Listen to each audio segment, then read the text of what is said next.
One of the points he made that struck me was that he said if we create momentum, we will get the goals that we deserve. Did they create a lot of momentum in that game, Arsenal? We looked at how much possession they had. Did they also have momentum, do you think? I think there was a little bit of momentum in the crowd, but in the final third, I would say no. There was question marks with Trossard starting. I thought he would have went with Eze, although he didn't do well in the Champions League in the week. And then he brings off Marino as well and brings in Saka, understandably because he's coming from a hamstring. And I was always against what Jamie used to say is Arsenal just want to play to draw the game when they're playing in the big games. But I just feel like he's got the players, he's got the squad now to go for it a little bit more. And I'm not saying that he's negative because you're coming up against Man City, who historically have been very good and they dominate possession and they don't know what game he's going to be. I think Pep's always a step ahead. Look, he's been his understudy, he's been his assistant, so he knows how Pep thinks and thinks, well, Pep might do something different today. But in terms of what Arsenal have now, they have enough to be competing with the best teams, and I still think they've got the handbrake on. If they take it off just a little bit, they'll be more exciting. That momentum that you talked about. They won this fixture 5-1 last season. Yeah, but that's not a handbrake performance. But that was Man City who weren't at the best. They was going through a difficult spell. We seen the interview with Bernardo Silva before the game, and he said the confidence was low, nothing was right at that period of time. I just think they have the players to go for it now, and if he wants to go for it, it'll give him a better chance of winning this league. Yeah, I just think they wasted 45 minutes. I mean, Man City are a title rival right now because of what they've done in the past. But they've had a poor start to the season by their standards. I think most people in this country would say the title will be between Arsenal and Liverpool. And I couldn't see any way coming into this game with how strong I feel Arsenal. I think Arsenal are a brilliant team. For me, the best squad in the Premier League. And I thought they would not win comfortably, but I thought they just come here and win 2-0 against Manchester City today. And Mikel Arteta has got a team and a squad who are that close to being really, really special in terms of winning a Premier League and maybe even winning a Champions League. I think they're that good.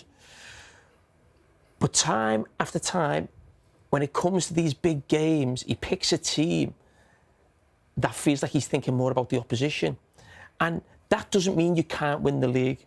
Jose Mourinho's won the Premier League 3 times. He was a little bit like that.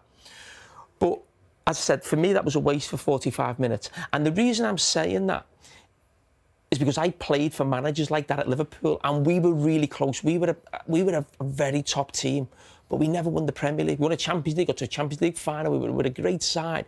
But I always felt at times under Gerard Houllier and Rafa Benitez, maybe we had the handbrake on, as Mike has just said. Now when I get in certain games, I look back at situations, and that is what Mikel Arteta's doing. Liverpool, I won't change my mind, were there for the taking in that second half at Anfield.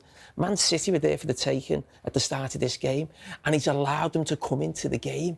And it's just a recurring pattern season after season. And if you're Mikel Arteta and Arsenal or an Arsenal sport, you've just got to hope that doesn't cost you at the end of the season, because they are a brilliant team. They've got a fantastic squad, but the margins are so small. I know you can't read Mikel Arteta's mind, but just give us some insight into a sort of manager's perspective on this. When he knows that Manchester City have played on the Thursday night, that he will, as Pep Guardiola said they did, start to maybe tire, even if it's just mentally towards the end of the game, that they may be that focus that we saw at the end when Arsenal did get their goal just slips for a split second. Is there a sense that Arteta was maybe waiting to build into the game? Yeah, well, Jamie mentioned working for managers who are very defensive-minded. The few managers I've played under, particularly at club level, I always thought were gamblers. Brian Clough and Alex Ferguson. They were gamblers. They were all about winning and not waiting and not worrying too much about the opposition. Now, people might say, well, that's because you always had the best players. No, always. Not every season at Man United, and certainly not at Forest. So I felt the managers I worked under were gamblers, and they win for it and they got the rewards. And maybe Arteta is that, maybe defensive-minded. We said last year about too many draws. Was it 14 draws he had, but 10 of them for winning positions. And then you look at some of his team selection today, and he works with the players, and he will know them better than us. But you see people like Eze, and then when he comes on, we saw for the quality of the pass. So that's where that gambling, it doesn't mean to say you take silly gambles, but just calculated gambles. If you're bringing players into your club for 50, 60, 70 million who make the difference going forward, then you're asking yourself, it's very hard to have an influence when you're sitting on the bench. I know we talk about the squads, you need your squads, of course. So that would be That would be the impression when I'm looking at Arteta. Yeah, he is very much. I think his mindset is, let's make sure we don't get beaten today. But because of the standards of the other team, and we're talking about Liverpool and Man City over the last few years, that won't be enough. And I'll sit there and I'll praise Arsenal all day. I think they have a brilliant squad. I think they're consistent in terms of being hard to beat, brilliant at set piece, etc. But they need more. The players must know that. The manager and the staff must know that. They know that. They must look at Liverpool. They see Liverpool yesterday going, Liverpool keep winning football matches. Liverpool aren't all of a sudden going to lose some matches. And I thought City, if we hear Pep's vibes after the match about fatigue, well, Arsenal should be having that chat going, look, if City had a tough week, it's been emotional from and on about the Napoli. So make the most of it. Like the first half started here. Again, they'd won 2 shots on target. When you're the home team, you have to put them under pressure, where City are coming. If they are a little bit fatigued, we go after 10 or 15 minutes going, oh my God, I went for a long day. Now, Arsenal did get the rewards, but they got the rewards towards the end of the game because they are going to gamble. They are going to chase the game. The home teams are going to do that. But that's also on City, where City didn't have that counter-attack. You were a big figure at Manchester United, the captain of the club, and you're saying the 2 managers you played were always on the front foot. But if you were getting managed by a manager who you felt at times was holding you back a bit, would you speak to a manager about that? Would you be trying to driving your team or question the manager?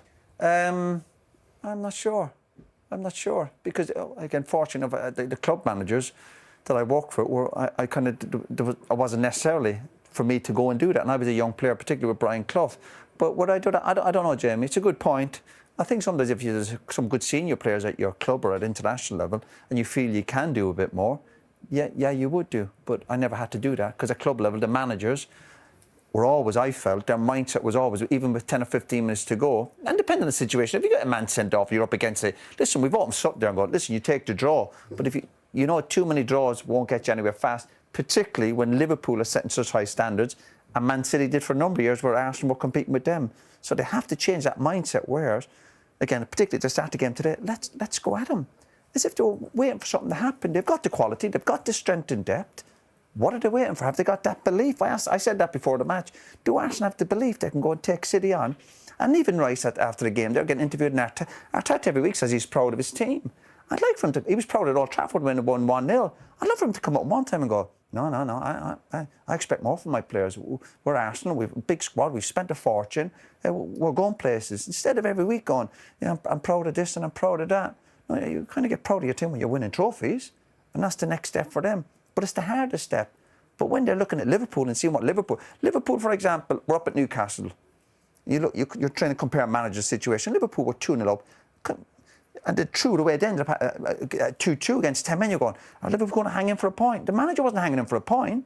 He's throwing on young kids going, no, we're going to win a game of football. So Arsenal have to look at that and go, do we be proud and say that we're proud to get a draw against the Man City team who aren't at their very best?